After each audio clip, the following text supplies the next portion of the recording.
Армысың қазақ елі. Мен Сейдахметова Зубайда, Астана қаласындағы азаматтық белсендімін. Қазақтың батыр ұлы Дулат аға дейтін зиратына бара жатырмын. Осы трассаға, осы талапкерге әрең жеттім. Мен үйімнен автобус тікелей өтіп жүрмейді, неге дейін, Бөгенбайға дейін. 32-ге отырмын, 32 мені адастырып, саяжайға кіріп кеттім. Одан жаяу неге бардым? Бөгенбай батырға келдім. 310 вагонға келдім. Күттім. Үш автобус 306 жіберіп алдым. Амал жоқ, 326-ға отырдым.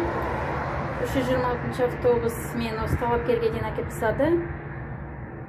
Бірінші рет өзімнің қызметтесімді көрдім. 326 автобуста. Енді көліктер тоқтамайды, таксилер жоқ.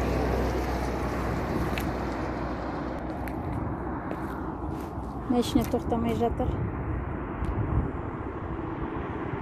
Неге алмайды?